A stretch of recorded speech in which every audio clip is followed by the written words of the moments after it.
नमस्कार, स्वागत है आपका। आपके साथ में हूं अमित गर्ग शुक्ला। अमेठी के बेसिक शिक्षा विभाग में सामने आए करोड़ों रुपए के घोटाले की गूंज अब कई जिलों तक पहुंच चुकी है। एफआईआर में दर्ज करीब 4 करोड़ रुपए के गबन मामले में हाईकोर्ट ने सीबीआई जांच के आदेश दिए थे, जिसके बाद सीबीआई की टीम ने जांच तेज कर दी है। सीबीआई आरोपियों के घर पर छापेमारी कर रही है, जिनके खातों में लाखों करोड़ों रुपए ट्रांसफर होने के आरोप लगे हैं। सीबीआई की टीम ने अमेठी के अलावा लखनऊ, अयोध्या, प्रतापगढ़ और कुशीनगर में छापेमारी कर महत्वपूर्ण दस्तावेजों और जानकारियों को जुटाया है। जांच में अब जो सवाल उठ रहे हैं वो ये हैं कि क्या ये सिर्फ एक क्लर्क का खेल था या सिस्टम में बैठे लोगों की मिलीभगत से सरकारी खजाने में सेंध लगाई गई। सवाल ये भी है कि क्या जांच की आंच अब बड़े अधिकारियों तक पहुंचेगी। देखिए न्यूज स्टेट इन्वेस्टिगेशन की हमारी खास पड़ताल।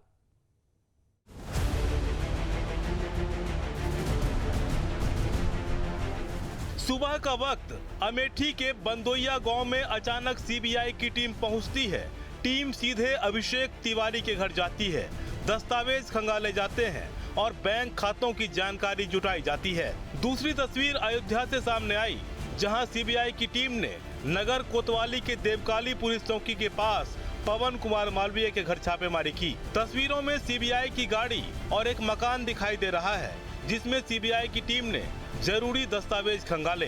खबर है कि सीबीआई की टीम ने लखनऊ और प्रतापगढ़ में भी छापेमारी की।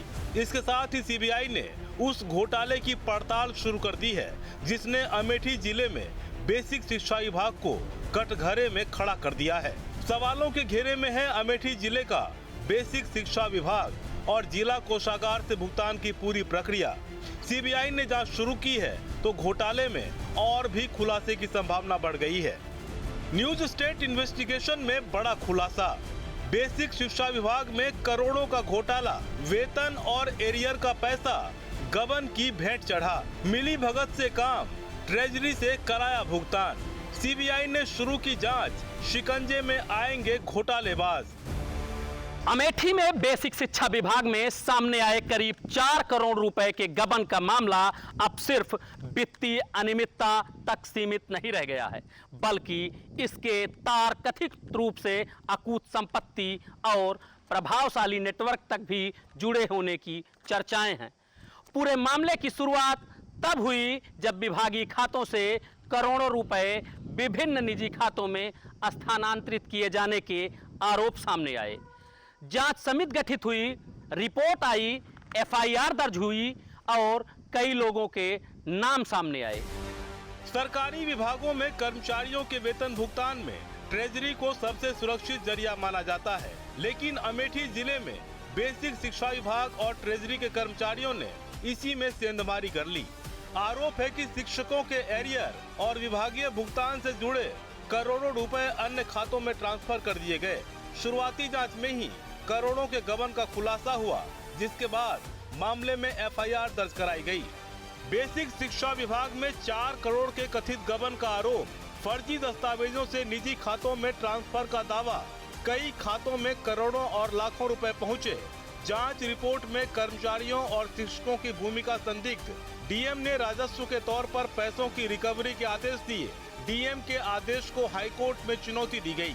हाईकोर्ट ने डीएम के आदेश पर लगाई रोक। हाईकोर्ट ने सीबीआई से मामले की जांच के दिए आदेश। 10 अगस्त को हाईकोर्ट में मामले की अगली सुनवाई। कहानी शुरू होती है अमेठी के बेसिक शिक्षा विभाग से, जहां शिक्षकों के एरियर और अन्य भुगतान के नाम पर सरकारी खजाने से करोड़ों रुपए निकालने का आरोप लगा है। जांच में दावा किया गया कि विभागीय अभिलेखों में कूट रचना कर सरकारी धन निजी खातों में ट्रांसफर किया गया। जब मामला खुला तो महानिदेशक स्कूल शिक्षा के निर्देश पर अमेठी के डीएम की अध्यक्षता में 3 सदस्यीय जांच समिति गठित की गई। समिति में वरिष्ठ कोषाधिकारी और जिला विद्यालय निरीक्षक को भी शामिल किया गया था। जांच के दौरान कथित तौर पर यह सामने आया कि विभागीय अभिलेखों में कूट रचना कर राजकोषीय धनराशि निजी खातों में स्थानांतरित की गई, जिसके बाद मामले में बेसिक शिक्षा विभाग की ओर से एफआईआर दर्ज कराई गई। जांच रिपोर्ट में तत्कालीन कनिष्ठ लेखा लिपिक मनोज मालवीय को मास्टरमाइंड बताया गया। स्थानीय स्तर पर यह भी चर्चा है कि उसकी संपत्तियां उसकी ज्ञात आय से कहीं अधिक हो सकती हैं, लेकिन इन्हीं सवालों के बीच अब इलाहाबाद हाईकोर्ट ने मामले की जांच सीबीआई को सौंप दी है। ऐसे में सबकी नजर इस बात पर है कि आखिर करोड़ों रुपए के इस खेल का असली सच क्या है। रिपोर्ट में आरोप लगा कि कनिष्ठ लेखा लिपिक मनोज कुमार मालवीय ने फर्जी दस्तावेज तैयार कर करोड़ों रुपए के भुगतान कराए। जांच में कई निजी खातों में भारी रकम पहुंचने का दावा किया गया। किसी खाते में 1 करोड़ से ज्यादा तो किसी खाते में लाखों रुपए ट्रांसफर होने की बात सामने आई। यानी सरकारी खजाने से निकली रकम का रास्ता सीधे निजी खातों तक पहुंचता दिखा। फर्जी दस्तावेजों के जरिए भुगतान का आरोप, सरकारी धन निजी खातों में ट्रांसफर होने का दावा, कई कर्मचारियों और आउटसोर्स कर्मियों की भूमिका संदिग्ध, करीब 4 करोड़ रुपए के लेन देन पर सवाल। जांच समिति की रिपोर्ट में कनिष्ठ लेखा लिपिक मनोज कुमार मालवीय पर सुनियोजित ढंग से फर्जी दस्तावेज तैयार कर सरकारी धन के गबन का आरोप लगाया गया। प्रकरण ये था कि इस कार्यालय के कनिष्ठ लेखा लिपिक और कुछ अन्य संविदा कर्मियों तथा शिक्षकों के द्वारा मिलके एरियर की राशि और वेतन की राशि से घोटाला किया गया, जिसकी जानकारी मिलते ही स्थानीय पुलिस में उसकी एफआईआर करा दी गई और उन अभियुक्तों के खिलाफ अभियोग पंजीकृत करा दिया गया है। विभिन्न जांच समितियों के द्वारा उनके विरुद्ध जो आरोप थे वो पुष्टित पाए गए हैं और जिसके खिलाफ पुलिस अपनी जांच की कार्यवाही पूर्ण कर ली है और उनके नियोक्ता अधिकारी के द्वारा उन पे अभियोजन की स्वीकृति भी प्रदान कर दी गई है। और हालांकि अभी पुलिस के द्वारा न्यायालय में चार्जशीट फाइल नहीं की गई है। जल्द ही पूरी कार्यवाही होने पर चार्जशीट फाइल कर दी जाएगी और अभियुक्तों के खिलाफ जो है वो न्यायालय के द्वारा कार्यवाही संपादित कर दी जाएगी। रिपोर्ट में ये भी बताया गया कि इस पूरे प्रकरण में कुछ अन्य कर्मचारी, शिक्षक और आउटसोर्सिंग कर्मी भी शामिल रहे।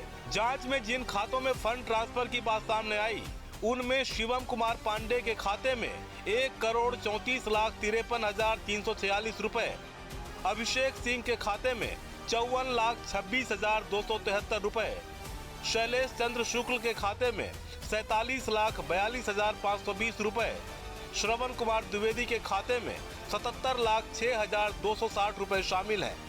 प्रशासनिक जांच में कनिष्ठ लेखा लिपिक समेत कई लोगों की भूमिका संदिग्ध बताई गई, जिसके बाद डीएम ने आरोपियों से भू राजस्व के तौर पर वसूली के आदेश दिए। नेक्सस का जहाँ तक सवाल है, कार्यालय के बाबू और अन्य लोगों के खातों को पोर्टल पे जोड़ते हुए उनमें अनियमित भुगतान किया गया और जिसकी जानकारी जैसे ही मिली उसको उच्च अधिकारियों को सूचित किया गया और उनके खिलाफ जो जांच विभिन्न जांच समितियों के माध्यम से कार्यवाही पूरी की गई है। कितने का गबन है सर? पुलिस की जांच में लगभग 6 करोड़ का मामला संज्ञान में आया है और एग्जैक्ट राशि जब अभी हालांकि आर्थिक अपराध शाखा के द्वारा भी इसकी जांच की जा रही है, जैसे ही उनकी जांच पूरी हो जाएगी एग्जैक्ट राशि का आकलन आप लोगों के समक्ष आ जाएगा। मामले ने नया मोड़ तब लिया जब डीएम के वसूली आदेश को हाई कोर्ट में चुनौती दी गई। सुनवाई के दौरान कोर्ट ने पूछा कि अगर मामला गबन और धोखाधड़ी का है तो फिर रकम की वसूली भू राजस्व की तरह कैसे की जा सकती है। सरकारी पक्ष अदालत को इसका स्पष्ट कानूनी आधार नहीं बता सका और यहीं से जांच की दिशा बदल गई। जांच रिपोर्ट के अनुसार सरकारी धनराशि विभिन्न निजी खातों में स्थानांतरित की गई थी, जिसके बाद प्रशासन ने वसूली की कार्रवाई शुरू की। इसी कार्रवाई को चुनौती देते हुए एक याचिका हाईकोर्ट पहुंची। सुनवाई के दौरान यह सवाल भी उठा कि जब मामला पहले से ही आपराधिक जांच का विषय है तो फिर भू राजस्व के रूप में वसूली किस कानूनी प्रावधान के तहत की जा रही है। जिसके बाद कोर्ट ने न सिर्फ डीएम के वसूली के आदेश पर रोक लगाई बल्कि पूरे मामले की जांच सीबीआई से कराने के आदेश भी दिए। मामले में कोर्ट ने डीएम से भी स्पष्टीकरण मांगा कि किस कानून के तहत उन्होंने वसूली के आदेश दिए थे। वहीं एसपी को पूरे मामले की फाइल सीबीआई को हैंडओवर करने और जांच में सहयोग करने के निर्देश दिए। कोर्ट ने सीबीआई से पूरे मामले की शुरुआती जांच 10 अगस्त की अगली सुनवाई से पहले पूरी करने के निर्देश दिए। कोर्ट ने कहा कि करोड़ों के लेन देन की निष्पक्ष जांच जरूरी है कोर्ट ने प्रदेश के अन्य जिलों में भी ऐसे मामलों की आशंका जताई। कोर्ट ने डीएम के वसूली आदेश पर रोक लगाई, सीबीआई को जांच सौंपने का आदेश दिया। दूसरी तरफ स्थानीय स्तर पर चर्चाओं का बाजार भी गर्म है। लोगों का दावा है कि इस पूरे प्रकरण में मुख्य भूमिका बताए जा रहे मनोज मालवीय के पास करोड़ों रुपए की संपत्तियां हैं। कुछ लोग लखनऊ के एक पॉश इलाके में मकान, किसी बड़े धार्मिक स्थल पर करोड़ों रुपए के होटल की भी चर्चा कर रहे हैं। हालांकि इन सब संपत्तियों और उनके स्वामित्व को लेकर अभी किसी सक्षम एजेंसी की आधिकारिक पुष्टि सामने नहीं आई है। अब उम्मीद है कि सीबीआई जांच इन सभी पहलुओं की भी पड़ताल करेगी। मामले में सीबीआई की एंट्री के बाद जांच का दायरा और बढ़ गया। अब सीबीआई टीम सिर्फ खातों में पहुंचे पैसों की पड़ताल नहीं कर रही, बल्कि ये भी पता लगाने की कोशिश कर रही है कि आखिर भुगतान की फाइलें किसने तैयार की, बिल किसने पास किए, कोषागार से रकम कैसे निकली और किन अधिकारियों की निगरानी में पूरा सिस्टम काम कर रहा था। सबसे बड़ा सवाल यही है कि अगर करोड़ों रुपए सरकारी खाते से निकलकर निजी खातों में पहुंच गए तो विभागीय स्तर पर किसी ने इसे नोटिस क्यों नहीं किया, या फिर पूरे खेल में कई स्तरों पर मिली भगत थी। इसी वजह से अब बेसिक शिक्षा अधिकारी, कोषाधिकारी और विभाग के अन्य कर्मचारियों की भूमिका की भी जांच हो रही है। हाई कोर्ट की लखनऊ बेंच ने अपने आदेश में स्पष्ट कहा है कि करीब 4 करोड़ रुपए के इस मामले की निष्पक्ष और स्वतंत्र जांच आवश्यक है। अदालत ने यह भी टिप्पणी की है कि यह अपराध करने का नया तरीका प्रतीत होता है और ऐसी घटनाएं अन्य जिलों में भी हुई हो सकती हैं। इससे इनकार नहीं किया जा सकता। कोर्ट ने एफआईआर की जांच सीबीआई को सौंपते हुए विस्तृत रिपोर्ट तलब की है तथा जिलाधिकारी अमेठी से वसूली आदेश का कानूनी आधार भी स्पष्ट करने को कहा है। अब बड़ा सवाल यह है कि जांच केवल खाते में हुए लेन देन तक सीमित रहेगी या फिर कथित तौर पर अर्जित संपत्तियों, संभावित बेनामी निवेशों और पूरे नेटवर्क की भी पड़ताल की जाएगी। इस बीच सीबीआई की टीम ने जांच का दायरा बढ़ाकर मामले में छापेमारी और दस्तावेजों को खंगालना शुरू कर दिया है, जिसके तहत सीबीआई की टीम ने अमेठी में अभिषेक तिवारी के घर छापेमारी की। अयोध्या में पवन कुमार मालवीय के घर भी छापेमारी की गई। सीबीआई ने अमेठी, लखनऊ, प्रतापगढ़ और कुशीनगर में एक साथ कार्रवाई की और खातों में हुए ट्रांजैक्शन की बारीकी से पड़ताल की। अभिषेक तिवारी मामले में सीधे आरोपी नहीं है, लेकिन उनके खातों में भी 11 लाख से अधिक संदिग्ध ट्रांजैक्शन मिला था, जिसकी वजह से सीबीआई टीम ने अमेठी में उसके घर पहुंचकर पूछताछ की और जरूरी दस्तावेजों की जांच की। सीबीआई ये जानने की कोशिश कर रही है कि आखिर सरकारी धन किन लोगों तक पहुंचा और क्या इस पूरे खेल में विभागीय अधिकारियों की भी कोई भूमिका थी। सीबीआई के रडार पर बैंक खातों का ट्रांजैक्शन, भुगतान से जुड़ी फाइलें, विभागीय अनुमोदन प्रक्रिया, कर्मचारियों और अधिकारियों की भूमिका और रकम के अंतिम लाभार्थी भी हैं। माननीय न्यायालय का मानना है कि एक निष्पक्ष एजेंसी के द्वारा और इस जांच को पूरी करा ली जाए, क्योंकि पोर्टल आधारित भुगतानों में अन्य कई जिलों में इस तरह की अनियमितताओं को कोर्ट ने संज्ञान में लेते हुए कहा कि उससे डिनाई नहीं किया जा सकता। तो एक निष्पक्ष जांच कराते हुए कि क्यों पोर्टल की कमियों के द्वारा या किन कमियों के कारण ऐसा हो पा रहा है कि किसी कार्यालय से अनियमित भुगतान दूसरे के खातों में हो पा रहा है। तो ये एक अच्छी पहल है माननीय न्यायालय के द्वारा कि वो स्वतंत्र एजेंसी से जांच कराते हुए इसकी कमियों को पकड़कर अभियुक्तों तक वास्तविक पहुंच स्थापित करना चाहती है। फिलहाल सबसे बड़ा सवाल यही है कि क्या ये सिर्फ एक कर्मचारी का खेल था या फिर सरकारी सिस्टम के भीतर बैठा कोई बड़ा नेटवर्क काम कर रहा था, क्योंकि करोड़ों रुपए का ट्रांसफर बिना कई स्तरों की मंजूरी और निगरानी के संभव नहीं माना जाता। और यही वजह है कि अब जांच की सुई कई लोगों की तरफ घूम रही है। इस बीच न्यूज स्टेट इन्वेस्टिगेशन से भी कई गंभीर सवाल उठ रहे हैं। सवाल है कि सरकारी खजाने से करोड़ों रुपए आखिर निकले कैसे, भुगतान से जुड़े दस्तावेज किसने तैयार किए, फर्जी भुगतान प्रक्रिया में कौन कौन शामिल था, क्या विभागीय अधिकारियों को लेन देन की जानकारी थी? खातों में पैसा पहुंचने के बाद निगरानी क्यों नहीं हुई? क्या अमेठी की तरह दूसरे जिलों में भी ऐसा खेल हुआ? सीबीआई की जांच में किन बड़े नामों का खुलासा होगा? फिलहाल सीबीआई की टीम जमीनी स्तर पर सबूत जुटाने में लगी है।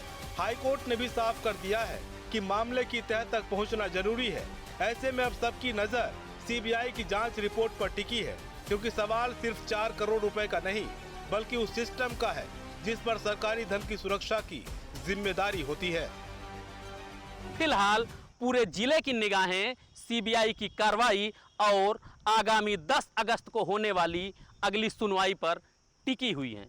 हालांकि सामने आया है कि गबन की कुछ महीनों का ही बताया जा रहा है, लेकिन यदि सीबीआई जांच की परतें और गहराई तक जाती हैं तो अमेठी में इससे भी बड़े गबन का सुराग सामने आ सकता है। इतना ही नहीं, पूरे प्रदेश की सरकारी व्यवस्था में भी मौजूद उन खामियां जो लूपहोल हैं उस पर भी पर्दा उठ सकता है, जिनका फायदा उठाकर इस तरह के वित्तीय अनियमितताओं को अंजाम दिया जाता है। Dilip Yadav, news state, Amethi.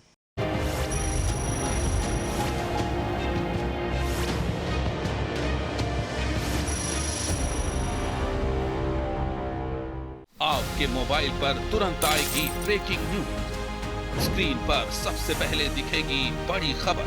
देश दुनिया की हर खबर एक जगह। अब आपके मोबाइल पर तुरंत फटाफट इंस्टॉल कीजिए न्यूज नेशन ऐप और रखिए खुद को अपडेट।